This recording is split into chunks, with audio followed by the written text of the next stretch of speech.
Today's first drive is going to be in the Mark 8 ST. If you followed the channel, I have had this car for about 4 months, so it's not the first drive at all, but I haven't got around to doing any content. Eagle-eyed viewers will see all the modifications have come off of the car. More to come on that soon. I'll see you when we're in the car for the first drive on the Mark 8 Stage 1 ST. Oh, it's absolutely freezing. Alright, so hopefully the camera angle is okay. Before you'll talk about my seating position, that I'm too far back. I'm not too far back. Plus, I've got a bad back. I've said it on the channel 100 times. Don't comment, because this is the only position that I'm not in agony. With that being said, let's crack on. So my favourite part about this car is obviously because it's a ST3, the amount of spec. I can only apologise about the sun glare as well. It's icy cold, low sun, not the best day to go on a drive. My favourite thing about this car is the fact that it's a ST3. It means it comes with everything, so you get every optional extra. The only thing this car hasn't got is a pan roof, and that was actually by choice, because I think when they've got the black roof, it does look a bit weird. So obviously, other than that, this car has got absolutely everything, which I love. As I said, I have had this car since September, so it's not really a first drive, but I just thought I'd put it on the channel. It's my first drive on the channel, so I guess that kind of counts. I recently did my first drive in my Mark 6 as well, which was quite fun to do. Obviously, in both cars, I'm not going to drive stupid, because A, insurance are always about, and B, it's freezing cold. It's not worth putting me, the car, or other people at risk. So in this, I'm just going to be talking about my impressions of the car, how I found the car. Obviously, this is my third one. 2 ST lines, 1 ST, and I can happily say they're all sick. I don't know if I'd own another one, but I will talk about that more. But the fact that I've had 3 should speak volumes on the fact that I do like these cars. I think the interiors are spot on, and value-wise, there's not much that comes close, and I've said that 100 times. But genuinely, if you're looking at the price of these compared to the price of like a Polo or something of the same category, you're getting a top spec Fiesta for like a low spec Polo, so it is quite hard to say no. Obviously, the ST lines are the 1 litre EcoBoost, and the you just got to stop there, haven't you? I'll tell you what, some people just have not got a clue, man.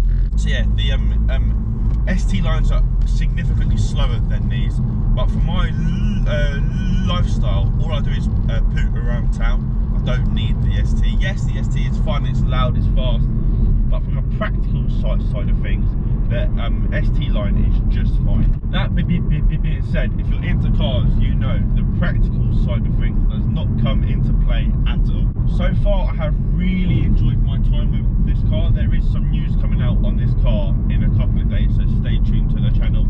If you haven't already, like and subscribe. This car is also on lowering springs, which I must say it is the worst part about the car. I don't know what the brand is. I believe it's H&R. They're just so crashy. Every bump you go over, you feel it. And as I said, I've got a bad back. This car is painful.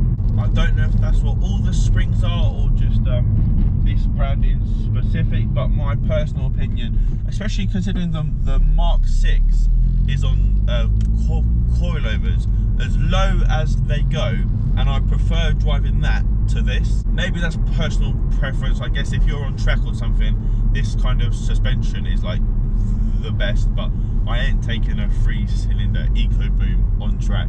That's another point. The engine, Stage 1, these things are around 230 horsepower, 400 torque. Getting that kind of power out of a 3-cylinder, even though they say it's safe and Stage 1 is quite safe, I don't trust it. It seems too good to be true. We're just about to get onto a bit of a quicker road, so I'll show you the speed. As I said, it's freezing cold. I'll put it in track mode, but I'll keep traction control on, because I don't know about you, but I'd like to go home tonight. So if I floor it, I promise you it will spin. We're doing 20. It just spins absolutely stupid. Don't get me wrong, it's fun, but that is one of my complaints with these cars. Spinning it is fun to start with, but you do eventually get bored, and like at times like this when all the roads are cold and there's no grip, I'd prefer to feel safe. I've actually been driving this car slower than say like a standard car, purely because I don't think that these cars can handle this sort of power. And obviously this is only stage 1. Stage 2 plus, it would be worse. That being said, in like the summertime or like the warm days, this car is incredible. It surprises a lot of people and a lot of cars you wouldn't think it would have like a say in. I do stand by my point, value wise these cars are second to none. And obviously front wheel drive, it's not really made for straight line speed, it's made more for cornering and stuff. This car has also got the performance pack. The limited slip diff is appalling. I must admit, it is absolutely appalling. I don't know what the standard car is like with the open diff. I presume it is, but the quaif diff is not as good as people say. I have come from a background in Clios, and obviously Clios are like 10 out of 10 when it comes to cornering. Maybe I'm comparing it to that and I'm not being fair, but I think for the price this option was, it was like a £900 checkbox. It's got the quaif diff.